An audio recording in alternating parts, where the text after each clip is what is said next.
happen to be here today. The first time I heard about this entity that eventually became St. Stephen's in the Field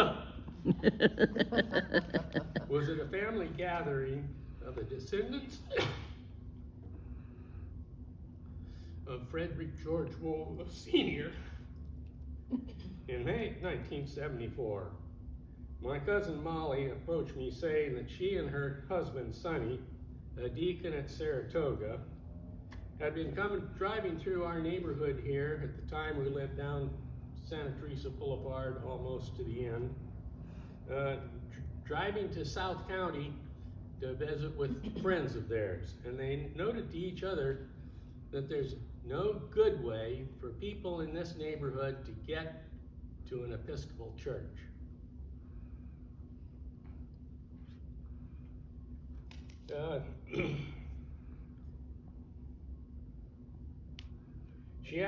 Then she asked me if I would be, she said that they were planning on starting a congregation to fulfill a need that they perceived, consulted with their rector, and he supported them completely.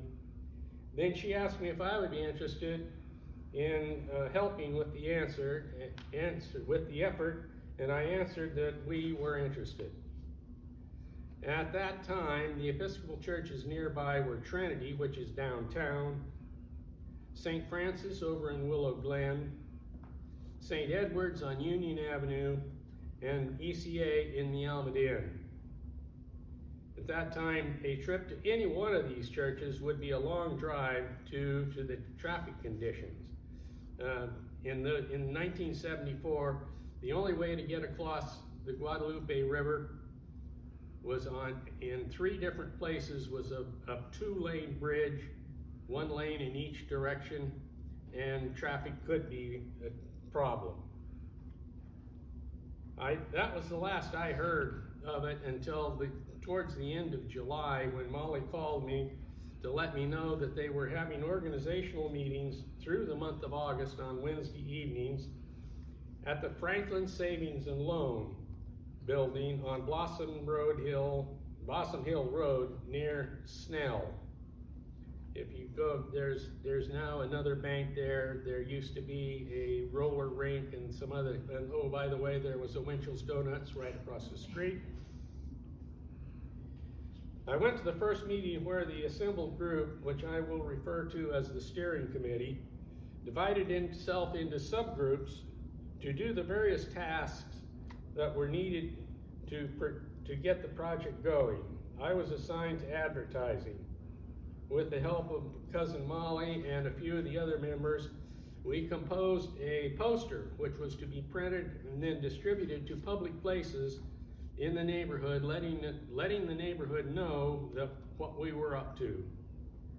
Deacon Sonny closed each of the meetings with Holy Eucharist using reserved sacrament. The following Wednesday, Molly arrived with a box of posters which were printed by her brother, who was a commercial printer. The posters were distributed among the steering committee members to be posted in all the places where we could find that would allow such a posting without creating problems for the businesses. At this meeting, other groups made reports of what they had done, and again, Sonny closed the meeting with Eucharist. On the 3rd Wednesday, there were final reports from each of the subcommittees. Following the reports, a discussion was held about when we should hold our first public service. The first date offered was the first Sunday in September. Somebody else in the group observed that, wait a minute, the first weekend in September is Labor Day, and some of the potential attendees could be away from home for that holiday. That observation was thought to be quite valid, and so we agreed the second Sunday, September 1974, as the first public service. In the last few weeks, I have determined, with the use of Microsoft Calendar, that in September of 1974, the second Sunday in September was December the 8th. I have a copy of that calendar that I printed out here in my book for anyone who would like to verify what I've just said. Today is the... Because you're not trustworthy, right, Dan? There are some people here that don't really know me, but... Yeah, right. Today is the 50th anniversary of the first public service. At this point in the life of the congregation, it was formerly called a preaching station, not a mission yet. Deacon Sonny went on, again closed the meeting with Eucharist. Now I hit a stumbling block in my memory, because I really have no specific memory of my own about what transpired on that fourth Wednesday night. The first public service and the following services through the end of June 1975 were held in the conference room of the Franklin Savings and Loan Bank. We had a sanctuary in the conference room.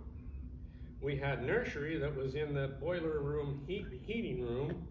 One group of kids met in the hall, and one class was held in a station wagon in the parking lot. Later on, that station wagon was replaced by a camper. Soon after the first service, we found out that the Lutheran church next door here was open to an offer to buy a portion of their real estate. Deacon Sonny got some of the steering committee members together, and we entered into an agreement to buy this site from the Lutheran church. That was of course consummated. At another time in October, we obtained title to the old Carpenter Gothic St. Stephen's Church that was down in Gilroy. We started a building committee to work out a plan to move that building to our current site. That committee met regularly for some time through the first half of 1975. On October 6, 1974, Deacon Sonny held a private holy baptism for Sherry and our children at our home. I think that this was the first baptism for the preaching station.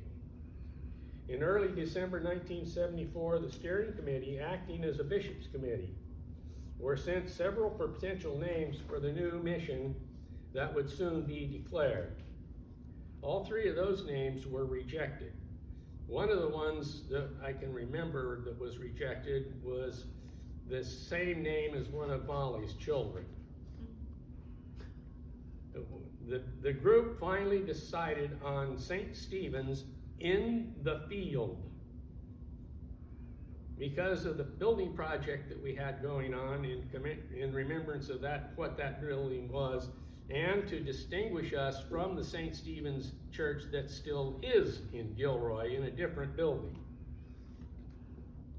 On December 22nd, 1974, suffragan Bishop Right Reverend Richard Millard, presiding over our Christmas Eve service, held confirmation for a number of families, including Sherry, and then he declared that we should be a mission church with the name St. Stephen's in the Field. All of the above occurred in the Diocese of California under Right Reverend Bishop Meyer, because the Diocese of El Camino had not yet been founded. At a meeting in early January 1975, the steering committee acting as bishop's committee. There were 13 names. Oops, what did I say? I skipped over something here. Okay, we met the first time and were to elect a formal bishop's committee. There were 13 names in nomination, including myself, and all were elected by acclamation. The BC then formed itself into a search committee to find our first called clergy. Thank you. Any questions? How old was the church in Gilroy when you guys got it? I don't specifically remember how old it was.